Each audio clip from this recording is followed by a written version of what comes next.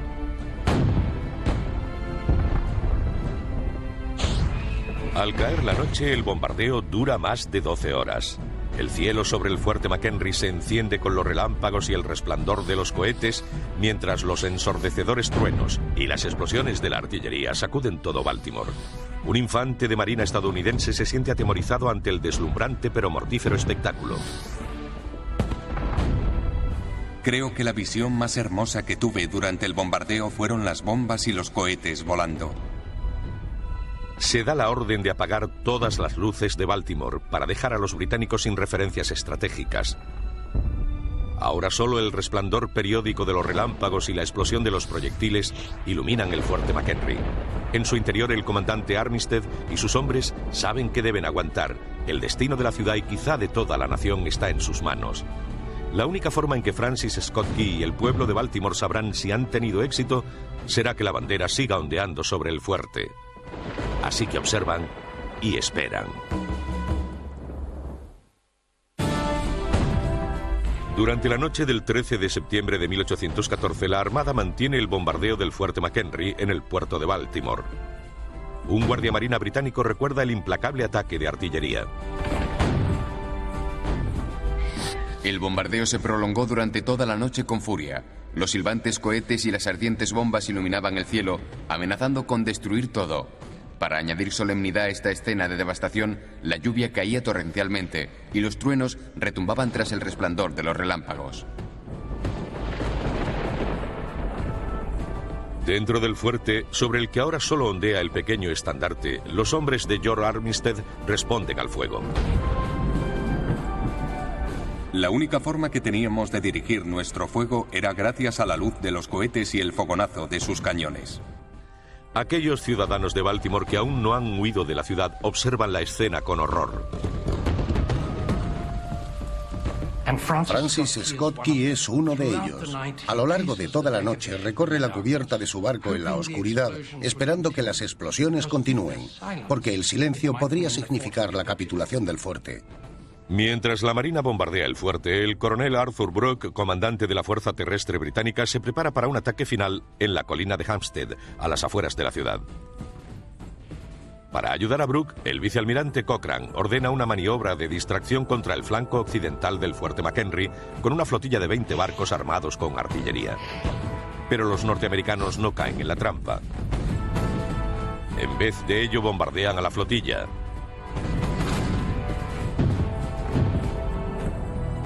En la oscuridad previa al amanecer del 14 de septiembre, Brooke toma una decisión trascendental. Ordena la retirada hacia los barcos.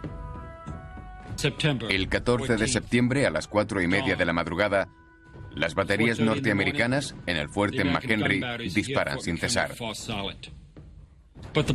Pero la Marina británica mantiene el fuego hasta las 7:30 de la mañana. Tras 25 horas de intenso bombardeo, el silencio cubre las aguas del río Patapsco y el puerto de Baltimore.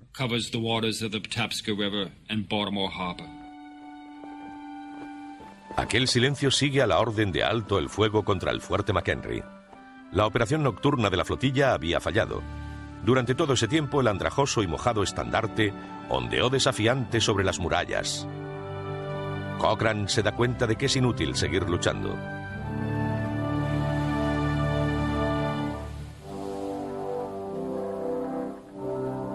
Uno tras otro, los barcos británicos, que unos minutos antes lanzaban descargas sin precedentes de fuego de artillería y cohetes, levan anclas y silenciosamente ponen proa hacia la niebla matutina. Un oficial norteamericano recuerda la visión. El enemigo había sido vapuleado, tanto su ejército de tierra como su marina, y ahora se retiraba por el río tras haber gastado muchas toneladas de munición, entre 1.800 y 2.000 bombas y al menos 700 u 800 cohetes. Es un momento para recordar. Un momento que ahora calificaríamos de gran importancia para el fuerte McHenry y la guerra de 1812, porque algo estaba a punto de suceder. El comandante Armistead rápidamente sustituye el raído estandarte izando, según un testigo británico, una magnífica y espléndida enseña sobre el fuerte. El enemigo no tiene problemas para verla.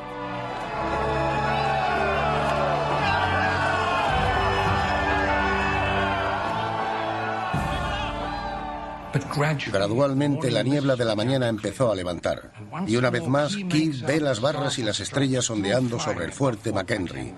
Nunca antes miró con tanta admiración el símbolo de su país. Francis Scott Key, un patriota renuente, una persona no muy implicada en política, que estaba en contra de la guerra, acaba siendo testigo de ese momento de la historia norteamericana. Vi la bandera de mi país ondeando sobre una ciudad. La fuerza y el orgullo de mi estado natal. ¿Tal país y sus defensores no se merecen una canción? Key saca una carta de su bolsillo y anota unos cuantos versos. Di, ¿puedes ver con la primera luz del alba? Los británicos liberan a Key esa misma mañana. Regresa a Baltimore y continúa trabajando en su poema. Lo que orgullosamente aclamamos en el último crepúsculo. Unos días después del bombardeo, el poema de Key, La defensa del fuerte McHenry, se imprime en folletos y es distribuido por todo Baltimore. Cuyas anchas rayas y brillantes estrellas contemplamos sobre las murallas durante la peligrosa batalla ondeando valerosamente. Al poema se le pone la melodía de una canción popular de taberna inglesa de finales del siglo XVIII. Y el rojo fulgor de los cohetes y las bombas estallando en el aire probaron durante la noche que nuestra bandera seguía allí. En noviembre de 1814 la canción se publicó en Baltimore como The Star Spangled Banner. Pronto otras ciudades divulgaron la canción y fue cobrando popularidad. Dime, ¿sigue ondeando el estandarte tachonado de estrellas El Congreso aprueba la canción como himno nacional en 1931. ¿Sobre la tierra de los hombres libres y el hogar de los valientes?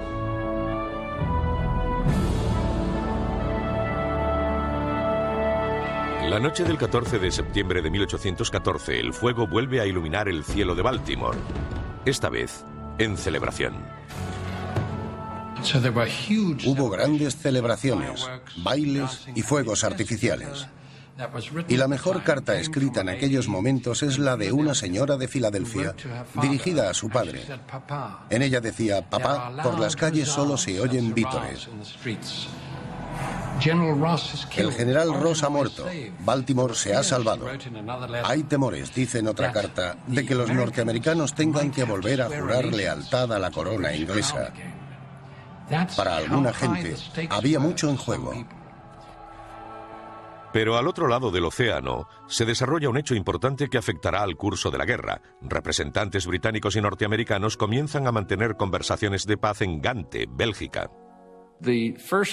Los primeros intentos de negociación tuvieron lugar a mediados de 1813, cuando los rusos accedieron a mediar en un acuerdo entre Estados Unidos y Gran Bretaña. Aquello no condujo a nada, y Madison hizo que sus delegados permanecieran en Europa para intentar alcanzar la paz de algún otro modo. Ambas partes querían negociar desde una posición de fuerza. Para acabar con el creciente ímpetu norteamericano, el vicealmirante británico Cochrane planea un ataque a Nueva Orleans, la puerta de entrada al interior de Norteamérica. Una victoria allí significaría la conexión británica con Canadá y el control de Estados Unidos desde el norte, el sur y el oeste. Pero un hombre se interpone en su camino. Se llama Andrew Jackson.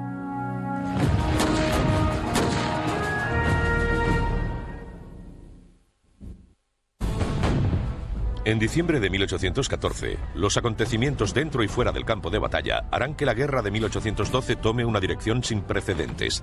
Mientras los representantes de Estados Unidos y Gran Bretaña continúan negociando un acuerdo de paz en Gante, los federalistas de Nueva Inglaterra, contrarios a la guerra, se reúnen en Hartford, Connecticut, para discutir una idea alarmante: la secesión de los Estados Unidos. Ahora un país atacado por invasores extranjeros se ve amenazado por su propia gente. Para la administración Madison supone una verdadera crisis.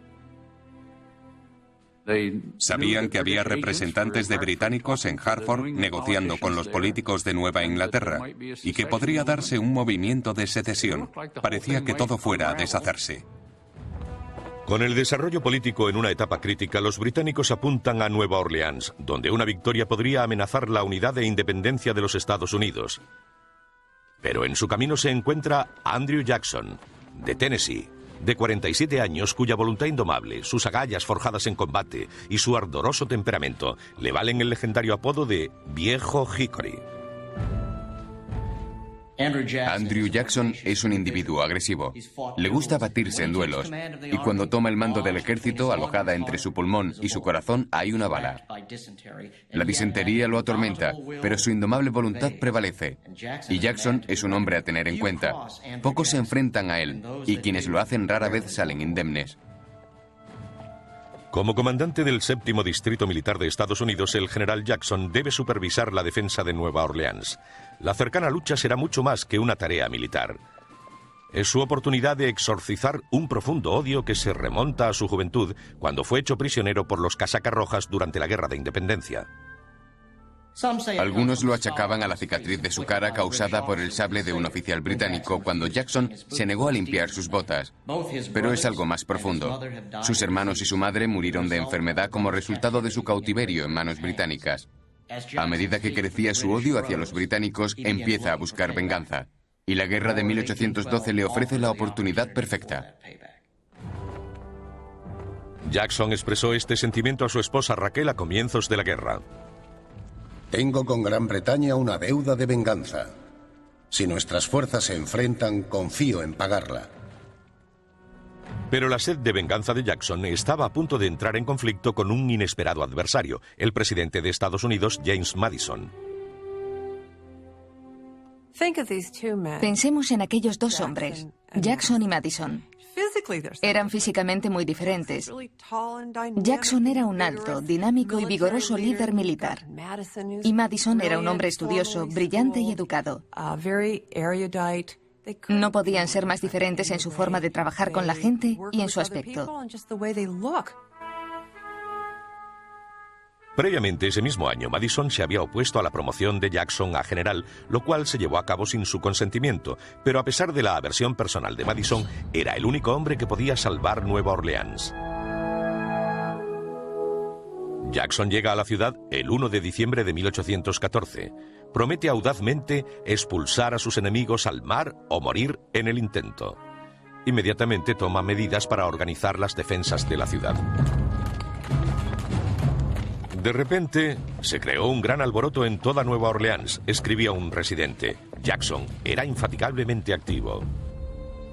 Siguiendo sus órdenes, gente de Nueva Orleans, de todas las razas y clases sociales, se une para preparar la defensa de su ciudad. Incluso hombres del lejano Kentucky acuden en masa a la zona, dispuestos a luchar. Mientras la ciudad se prepara para la batalla, Jackson recluta un ejército demostrando el magnetismo de su carisma. Andrew Jackson es uno de los norteamericanos más dinámicos de toda la historia del país. Es un hombre que con la mera fuerza de su personalidad es capaz de impulsar a un hombre ordinario a tomar las armas y tener el vigor de un soldado profesional. Literalmente, sacó a la gente a la calle para que defendiera su ciudad. Tal era el dinamismo de su carácter.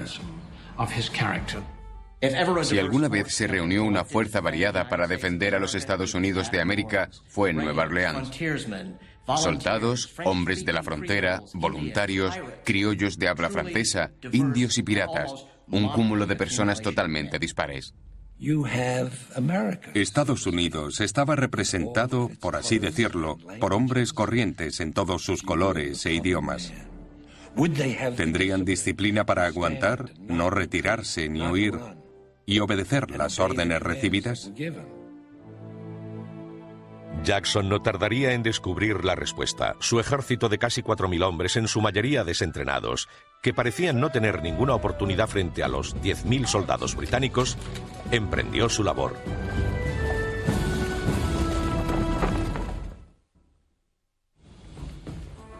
En diciembre de 1814, la fuerza terrestre de invasión británica tiene un nuevo comandante, el general Sir Edward Buchanan.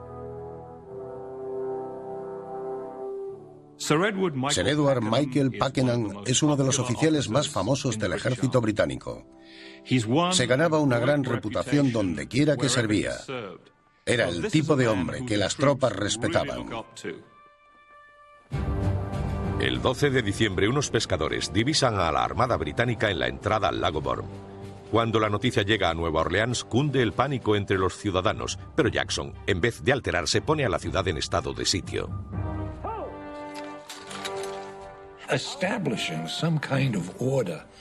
Según él, para imponer un cierto orden y establecer una resistencia contra el invasor, era necesario declarar la ley marcial.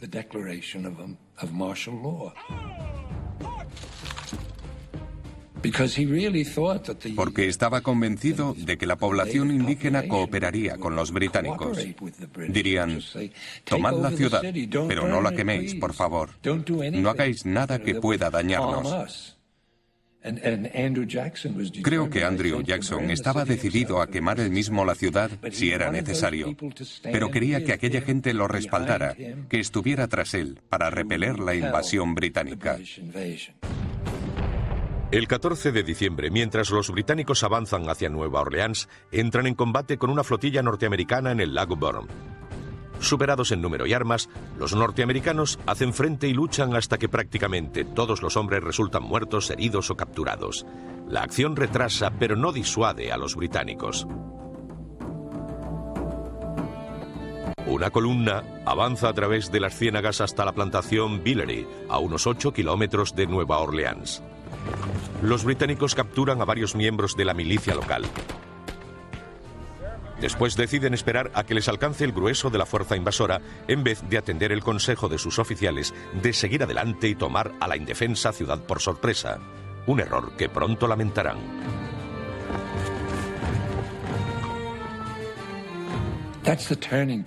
En mi opinión, ese es el momento crucial. Los británicos tenían muchas más tropas. Debían haber seguido adelante y habrían podido tomar la ciudad, pero no lo hicieron. Pensaron que Jackson contaba con más de 20.000 hombres cuando tenía menos de 3 o 4.000. Pero el mando británico no tiene opción. Están atrapados entre el río Mississippi por un lado y la Ciénaga por el otro. Solo pueden seguir adelante. Tienen que atacar el frente norteamericano para abrir una brecha y atravesarlo. Y Jackson está decidido a mantener ese frente. Así que en vez de esperar el ataque de los británicos, él ataca primero. Por Dios que no dormirán en nuestra tierra, proclama Jackson cuando se entera de que los británicos se encuentran a tan solo unos kilómetros. Inmediatamente ordena a una fuerza de unos 1.500 hombres tender una emboscada a los invasores. El Carolina, con 14 cañones, se coloca en paralelo a la infantería a medida que navega a través de la niebla que cubre el Mississippi hacia el desprevenido campamento enemigo. 23 de diciembre, 7:30 de la tarde. Con la luz de las fogatas británicas para guiarles, los cañones del Carolina abren fuego. El ataque, recuerda un soldado británico, coge al campamento británico totalmente por sorpresa. Un fogonazo tras otro surgía del río, al cual seguía el rugido del cañón, vertiendo una perfecta lluvia de fuego graneado sobre el campamento. Al ataque del Carolina se suma el de la infantería norteamericana. La lucha entre la niebla y el humo llega a ser intensa y caótica.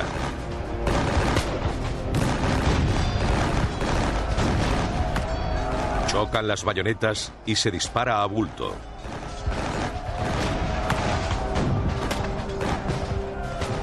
Algunos milicianos no experimentados disparan hacia atrás, hiriendo a sus propios hombres en un feroz combate cuerpo a cuerpo. Las unidades británicas contraatacan forzando la retirada de los norteamericanos. Menos de 24 horas después y a unos 9.000 kilómetros de allí, británicos y norteamericanos se reúnen no en el campo de batalla, sino en la mesa de negociación en Gante. El Tratado de Paz se firma en Bélgica el día de Nochebuena de 1814. Pero la noticia tarda 6 semanas en cruzar el Atlántico. Demasiado tarde para los ejércitos que se enfrentan en Nueva Orleans. Mientras se firma la paz, ambos bandos se preparan para la que será la batalla más sangrienta de la guerra. Andrew Jackson organiza su fuerza en una trinchera a unos 8 kilómetros de la ciudad. Arenga a sus hombres diciendo: aquí nos apostaremos y no abandonaremos hasta que expulsemos a esos granujas casacarrojas de vuelta al río o a la ciénaga. 4.000 hombres atrincherados en el barro se extienden a lo largo de 1,5 kilómetros, desde la orilla occidental del río Mississippi por el oeste hasta el terraplén de los bosques pantanosos por el este, mientras el avance británico hacia la ciudad rápidamente se convierte en un atolladero. Avanzan desde el lago Bourne con sus barcos pequeños. Botes y barcazas transportan al ejército británico de forma poco sistemática para emprender las operaciones contra los norteamericanos. Pero no hay botes suficientes y están agotados. La campaña ha sido larga y dura. La moral decae. A medida que se levanta la niebla, el día de Año Nuevo de 1815, los británicos abren fuego sorprendiendo a los defensores. Los continuos disparos y las explosiones de los morteros y los cohetes de Congreve pueden oírse por toda la ciudad. El viejo Hickory tranquiliza a sus inquietos hombres. No os preocupéis por esos cohetes. Son simples juguetes para entretener a los niños. Los cañones norteamericanos responden al fuego inmediatamente y la artillería ruge durante las 3 horas siguientes. Pero las baterías precipitadamente montadas no bastan para proteger a los británicos. Una por una, sus piezas van enmudeciendo, algunas casi sin munición. Un soldado británico expresa su consternación. Incluso ese ataque de la artillería en el que tanta confianza se había puesto resultó no ser de ningún provecho. Aunque fallara el ataque de la artillería, el general Pakenham aún cree poder romper la línea de Jackson empleando su táctica más poderosa, una carga total sobre la ciudad. Pero Jackson está preparado para la etapa final de la batalla de Nueva Orleans.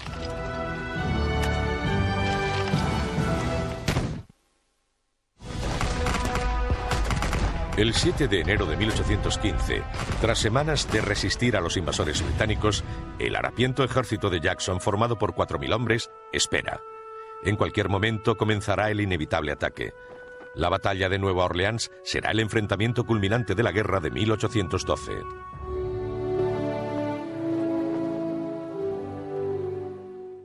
A medida que cae la noche del 7 de enero, los hombres de Jackson saben que el ataque es inminente. Pueden oírlos justo frente a ellos y aún así tienen la moral alta porque en su mente ya han vencido 2 veces a los británicos. Se sienten casi invencibles. Cada hombre confía en el trozo de muro que él mismo ha levantado.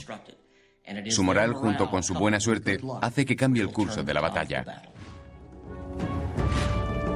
A las afueras de la ciudad, miles de refuerzos dirigidos por el general Pakenham intentan aplastar a los norteamericanos tan solo con su número y aprovechando la patente debilidad de su defensa. El frente de Jackson es débil por los flancos. Pueden ser rebasados fácilmente, o al menos eso parece. Si se logra, el frente norteamericano se desintegrará y será indefendible. Pakenham planea un ataque bien coordinado a lo largo del frente norteamericano. Casi 1.000 hombres cruzarán el río Mississippi por la orilla oeste y atacarán las baterías norteamericanas, volviendo las armas contra los propios hombres de Jackson. Una vez tomada la orilla occidental, Pakenham podrá iniciar su ataque principal. Tiene 3 columnas. A su izquierda, el general King hará una maniobra de distracción. A su derecha, el general Gibbs dirigirá la columna principal con la misión de atacar a Jackson y tomará su posición. Por el centro, el general Lambert dirigirá la columna de reserva. Su misión será unirse a la columna que más tropas necesite. El plan de Pakenham es agresivo pero complicado. Tiene demasiadas columnas avanzando y todo tiene que salir a la perfección.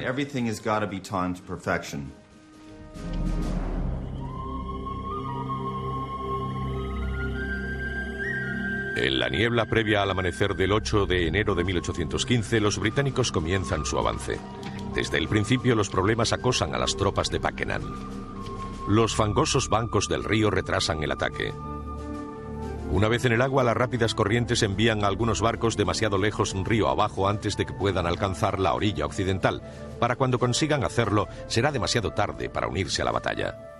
Por otra parte, el 44 Regimiento, parte de la fuerza principal de asalto, se equivoca. La columna principal está en marcha y el regimiento que se supone ha de llevar las escaleras las olvida. Las han dejado atrás. Cuando regresan para recogerlas, las columnas ya están en movimiento. Al amanecer, la niebla se disipa exponiendo a la cercana fuerza británica, iluminando su camino con cohetes. Jackson llama a sus hombres. Ahora están lo bastante cerca. Disparen cuando estén listos. Un fusilero de Kentucky recuerda cómo sus compañeros respondieron a las órdenes del viejo Hickory. ¡Preparen armas! ¡Esperen! ¡Apunten!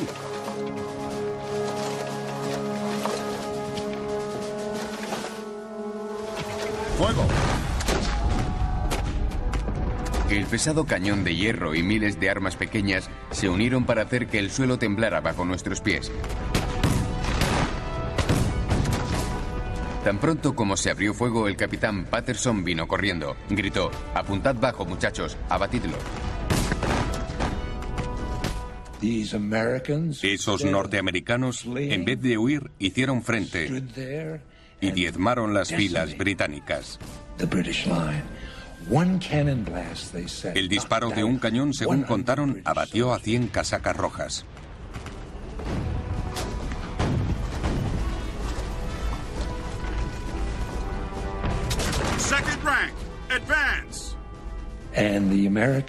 Los norteamericanos dispararon a estos hombres a la cara. Fue un verdadero infierno, dijo un comentarista.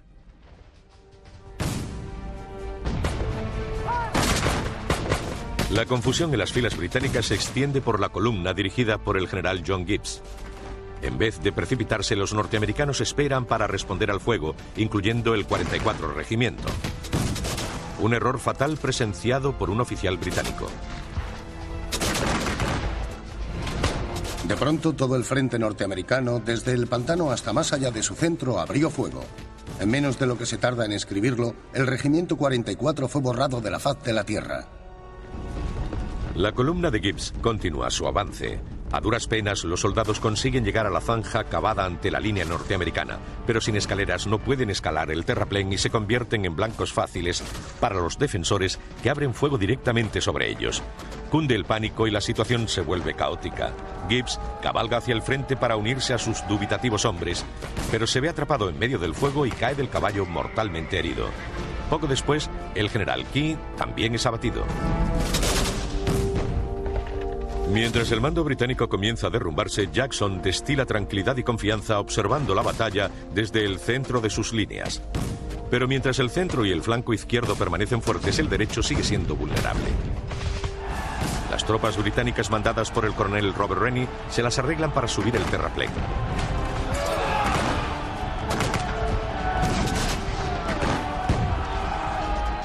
Chocan las bayonetas y las armas disparan a quemarropa en un combate cuerpo a cuerpo. En este momento crucial, los británicos tienen su oportunidad de abrir una brecha en el frente norteamericano, pero sin refuerzos, Rennie es hombre muerto tan pronto como comienza el ataque. Los comandantes de las dos columnas principales han resultado muertos o gravemente heridos. No queda nadie para dar órdenes. Pakenham se adelanta para frenar a las tropas en retirada. Es herido en la rodilla y su caballo muere. Su ayudante le consigue otro. Avanza, pero resuena otra descarga y es alcanzado de nuevo. Esta vez, la herida es fatal. La bala le ha atravesado el brazo y la columna vertebral, alojándose en los pulmones. Cae a tierra sin vida. El ejército británico ha perdido a su comandante. En apenas 20 minutos, el alto mando británico ha sido eliminado. Los supervivientes se dan cuenta de que nunca llegarán a Nueva Orleans y detienen el ataque. Contra toda probabilidad, el harapiento ejército del viejo Hickory acaba de derrotar a la mejor fuerza de combate del mundo en poco más de 2 horas.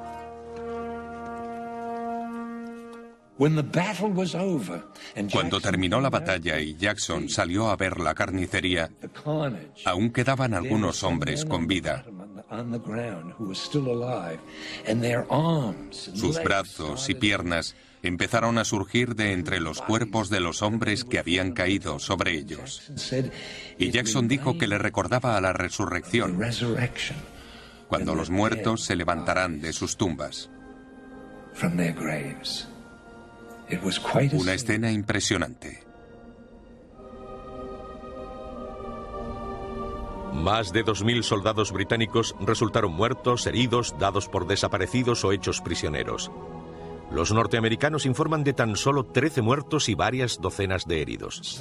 Nunca en los anales de la historia militar ha habido una victoria tan desigual como la de Andrew Jackson al derrotar a los británicos.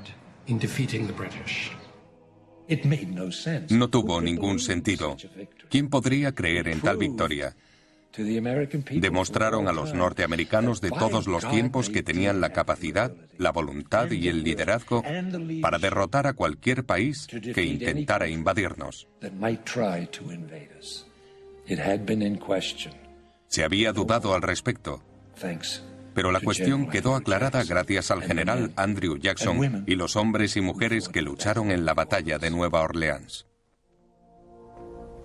El 4 de febrero, casi 4 semanas después de la batalla, la noticia de la victoria llega a Washington.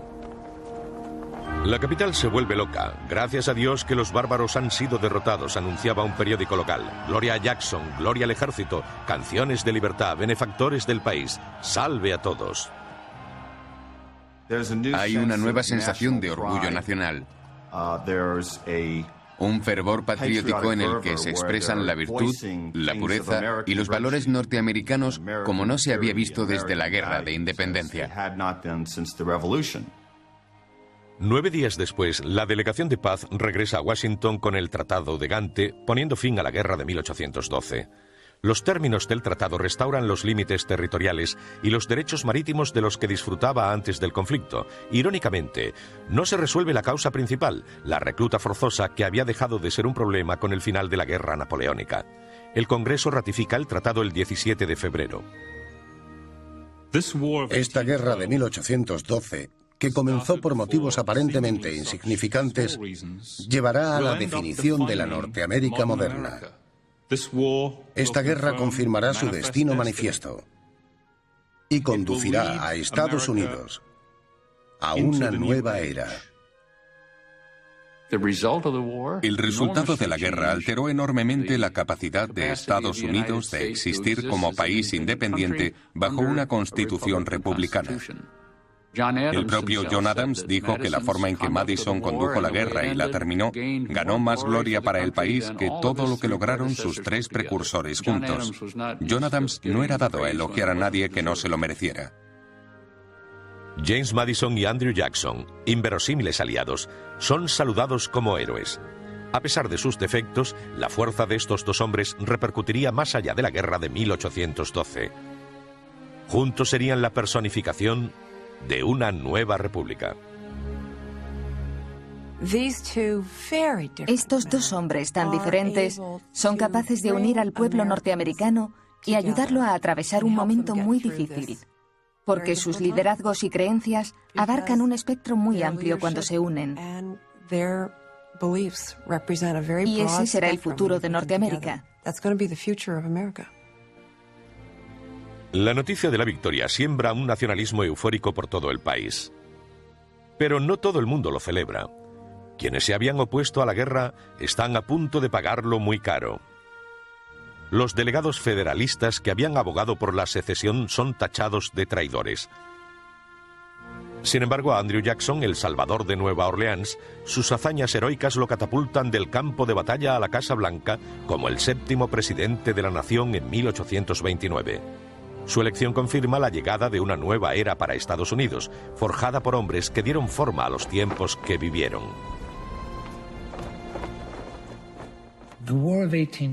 La guerra de 1812 no debe ser olvidada, porque fue un momento crucial en el desarrollo de la democracia norteamericana, el gobierno estadounidense, el sentimiento de quiénes somos.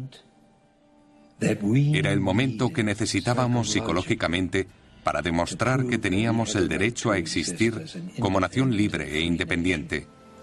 Y lo hicimos. Tras la guerra de 1812, probamos que habíamos venido para quedarnos.